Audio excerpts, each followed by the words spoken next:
নিরঞ্জন মাহাতো ছৌ সম্প্রদায়ের পক্ষ থেকে আপনাদের আলিখিত মহান মঞ্চে যে দ্বিতীয় পালা আপনাদের আলিখিত মহান মঞ্চে তুলে ধরব, সেই পালার নাম জয়দেব পদ্মাবতীর মহাপ্রসাদ গ্রহণ হইতে ভক্ত ভগবানের মিলন।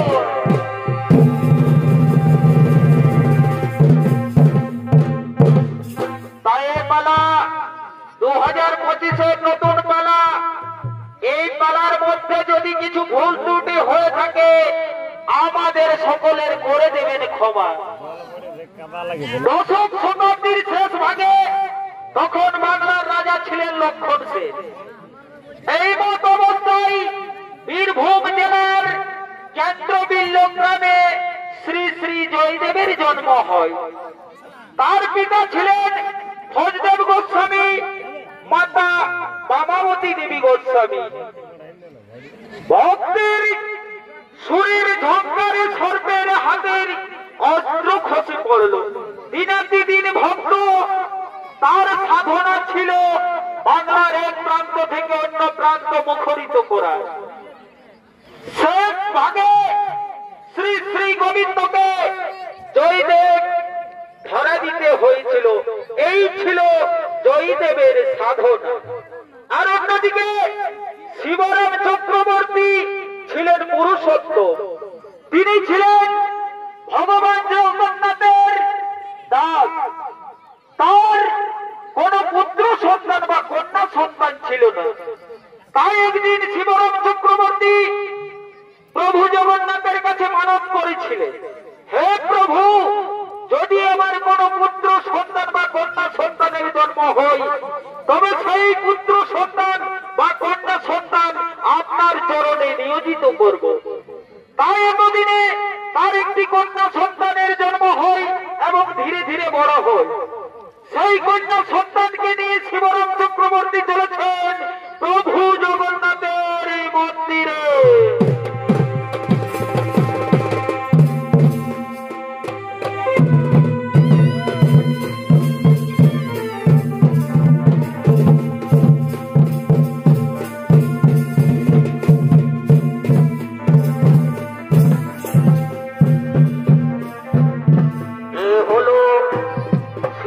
চক্রবর্তী ও তার কন্যা পদ্মাবতী দেবী।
হ্যালো, তাই এদিকে পদ্মাবতী তার পিতাকে জিজ্ঞাসা করছেন, ওগো ওগো পিতা, হঠাৎ করে মহাপ্রভুর ধামে আমাকে নিয়ে এলেন কেন?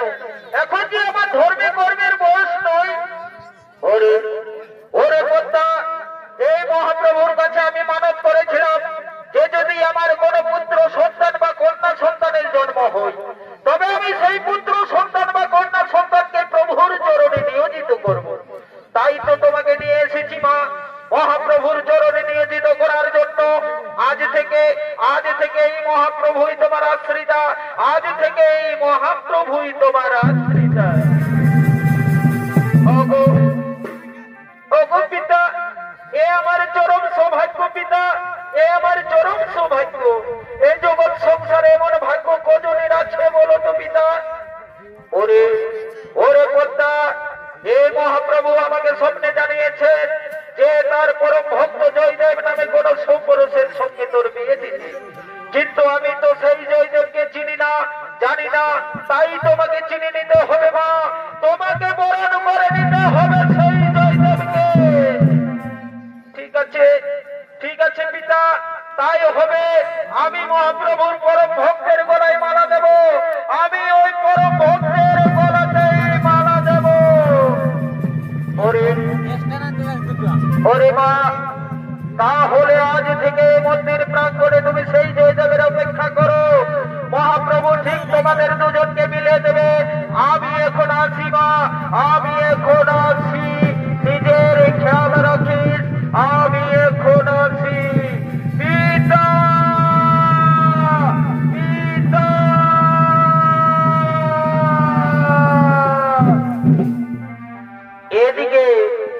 এদিকে শিবরাম পদ্মাবতীকে সেই মহাপ্রভুর কাছে ছেড়ে চলে যায়, আর সেই মহাপ্রভুর মন্দিরে আসছেন সেখানকার পাটনারা।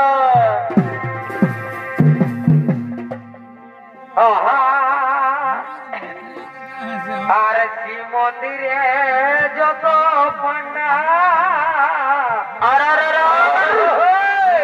আর কেউ গরম কেউ ঠান্ডা।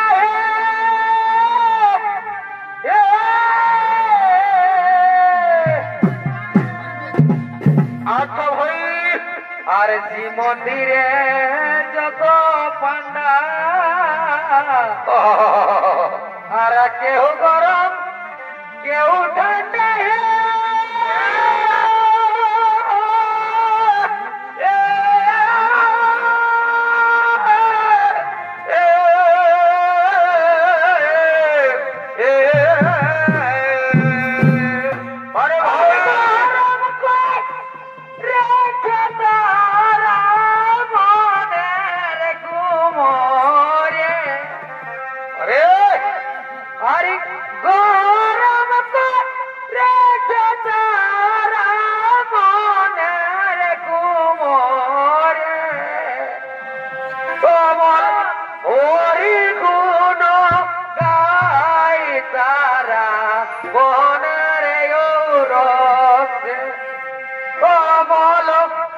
Oh,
যখন এসেছিল একজন বয়স্ক মানুষকে সঙ্গে দেখেছিলাম, কিন্তু কিন্তু এ কয়েকদিন তাকে একা পড়ে থাকতে দেখছি। এভাবে তো এখানে থাকতে দেওয়া যায় না। হ্যাঁ ভাই, হ্যাঁ ভাই, তুমি ঠিক কথা বলছো। মেয়ে মানুষ বলে কথা, কখন কি করে বসে কিছু অঘটন ঘটে গেলে আমাদের যে মান সম্মান থাকবে না।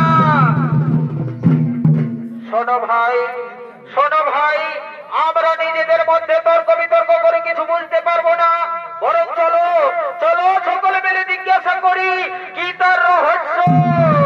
হ্যাঁ ভাই, তাই চলো, তাই চলো। ওই ওই মেয়ে, কে তুমি? কেন এখানে পড়ে আছো? ওগো ওগো, আমি পদ্মাবতী। আমার পিতা আমাকে মহাপ্রভুর চরণে নিয়োজিত করে গেছেন আর বলে গেছে জয়দেব নামে কোন জৈনজ্ঞ ভক্তের সঙ্গে আমার বিয়ে হবে। তাই তাই আমি এখানে সেই ভক্তের প্রতীক্ষায় আছি। ও বুঝেছি। শোনো ভাই সব, জয়দেবের জন্য এই মন্দির আমাদের প্রতি শ্রদ্ধা কমে গেছে, আর এই কন্যার জন্য আমাদের মন্দিরে থাকা যাচ্ছে না। এবার আসুক জয়দেব, পেলে তাকে প্রত্যাখ্যান করব। তাই এদিকে সমস্ত পান্ডারা জয়দেবের অপেক্ষা করতে থাকে। জয়দেব আসছেন মন্দিরে সেই মহাপ্রভু দর্শন করার জন্য।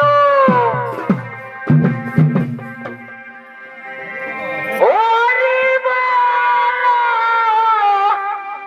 হরি বল।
আমার নাম জয়দেব।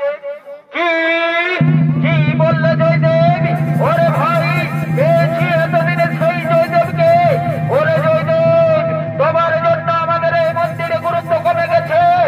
আজ তোমার বেত্রাঘাত করে প্রতিশোধ নেব শয়তান।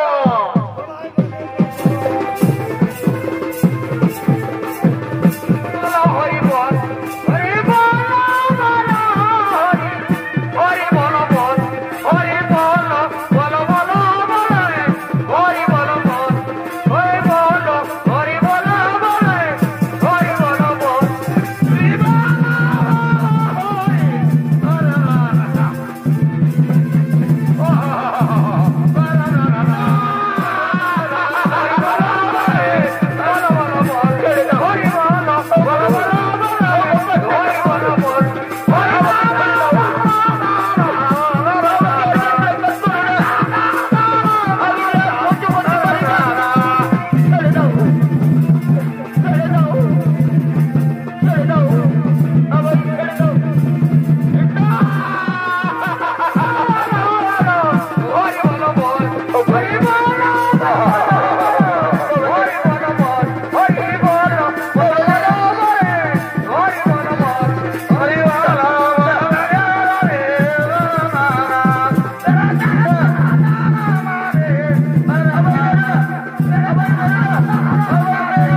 তোমরা এটাকে বেত্রাঘাত করছো কেন?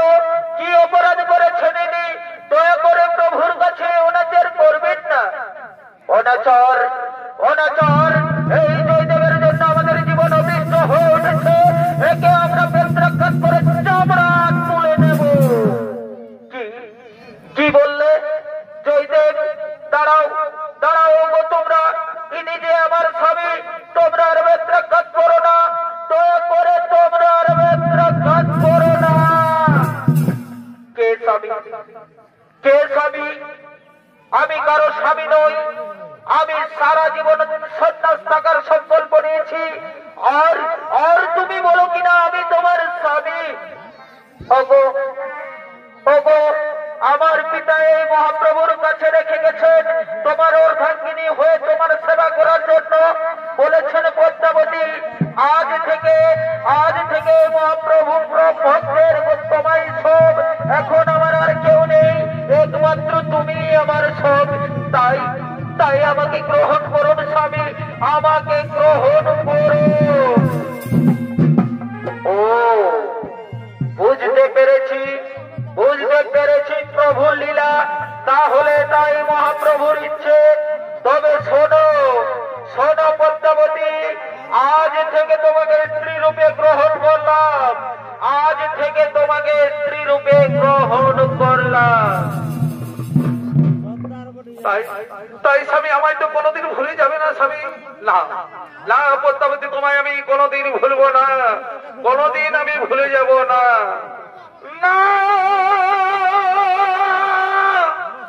কবু ভুল না মোদের মিলন গীতি, কবু ভুল না, না কবু ভুল না। ওগো ব্যথা দিয়ে, ওগো প্রিয়, দূরে সরে যেও না, কবু ভুল না, না কবু ভুল না।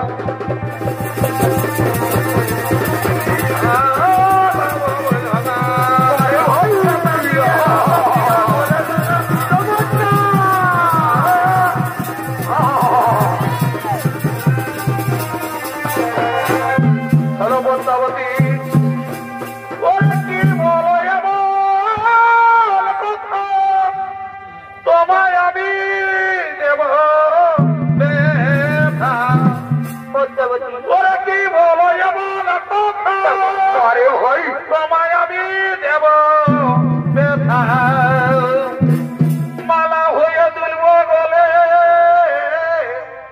ও গো মালা হয়ে দুলব গলে, জড়তে দেব না, কবু ভুল না।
এখন তৎকালীন বাংলার রাজা ছিলেন লক্ষণ সেন, আর এই লক্ষণ সেন এক রত্ন সভার করেছিলেন আয়োজন। তাই রাজসভার রাজা লক্ষণ সেন করছে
তোলে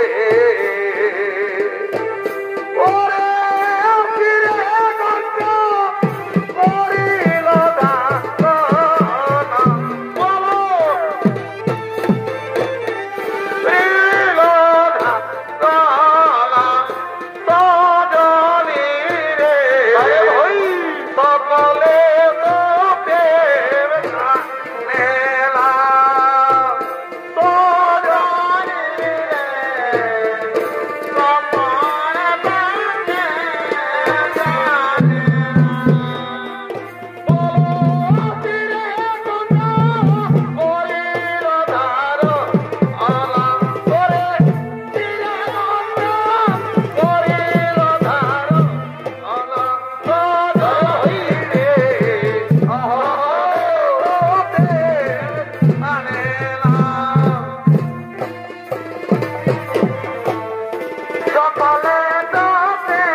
শিবায় ও নম শিবায় হর হর মহাদেব নম শিবায় ও নম শিবায় হর হর মহাদেব নম শিবায় নম শিবায়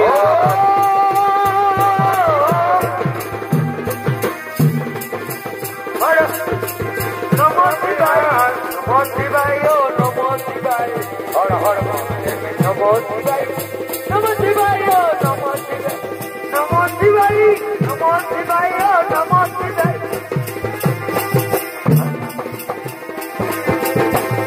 শিবায় ও নম শিবায় হর হর মহাদেব নম শিবায়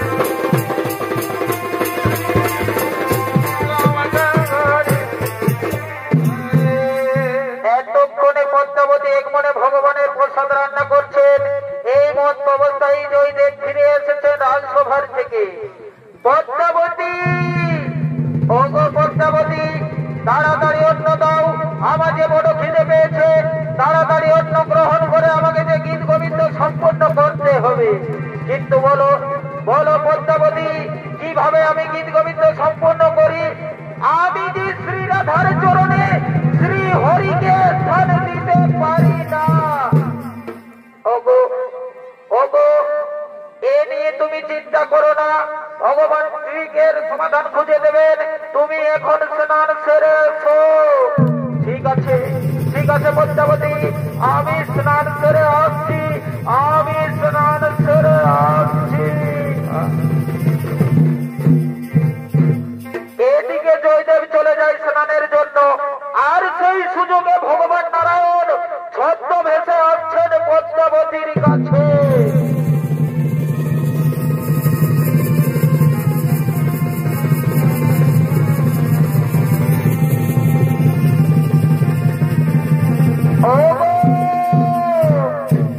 ওগো পদ্মাবতী,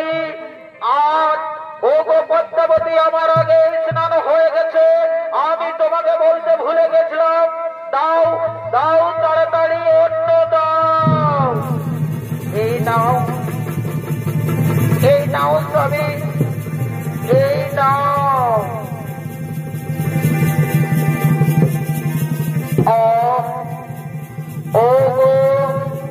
ওগো পদ্মাবতী, আজ তুমি আমায় তৃপ্তি করে খাওয়ালে, তুমি দীর্ঘজীবী হো।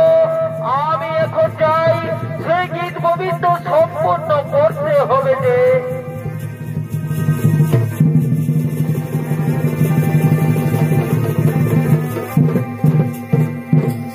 নারায়ণ সেই গীত গোবিন্দ নিজ হাতে সম্পূর্ণ করে, আর নারায়ণের খাওয়া হয়ে গেলে সে খাওয়ায় অবশিষ্ট অন্য খেতে বসে পদ্মাবতী।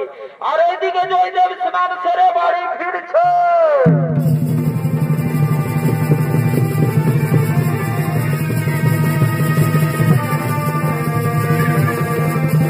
পদ্মাবতী, পদ্মাবতী, একই কাণ্ড তোমার। তুমি না বলো স্বামী সেবা না করে আমি অন্ন গ্রহণ করি না, তবে আজ কি দেখছি এ তোমার স্বামী সেবা। ওগো স্বামী, এই মাত্র তুমি খেয়ে উঠলে, আর আমায় ভৎস না করো। কি আমি এই মাত্র খেয়ে উঠলাম? হ্যাঁ, তুমি এই মাত্র খেয়ে উঠলে, উঠে গীত গোবিন্দ সম্পূর্ণ করতে বসলে। কোথায়? চলো দেখি গীত গোবিন্দকে। একই পদ্মাবতী, এই গীত গোবিন্দকে সম্পূর্ণ করলো। বুঝেছি পদ্মাবতী। ওগো, আমাদের গৃহে আজ সব নারায়ণ এসেছিল। ওগো, ওই যে অন্ন তুমি খাচ্ছ, ওটা অন্ন নয়, ওটা মহাপ্রসাদ। চলো পদ্মাবতী, আমরা এর সাথে ওই মহাপ্রসাদ গ্রহণ করি।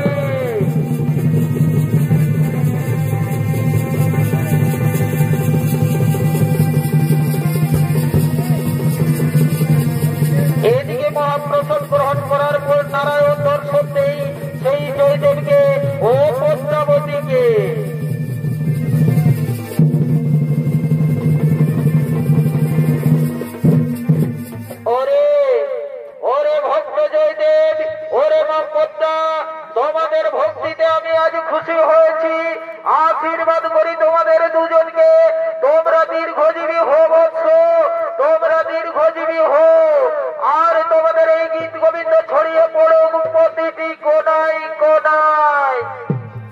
পদ্মাবতী বলো বলো শ্রী মধুসূদনের শ্রী মধুসূদনের শ্রী মধুসূদনের হে কৃষ্ণ করুণা সিদ্ধ দীনবন্ধু জগৎপতি গোপেশ গোপিকা কন্ত রাধা কন্ত নমো নমো নমো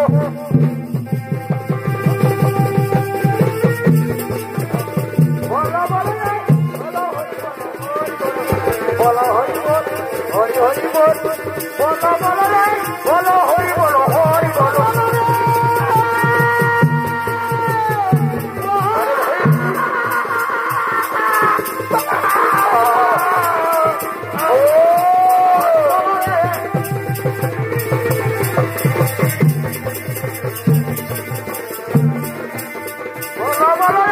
হরি বলো রে বল হরি বল বল হরি বল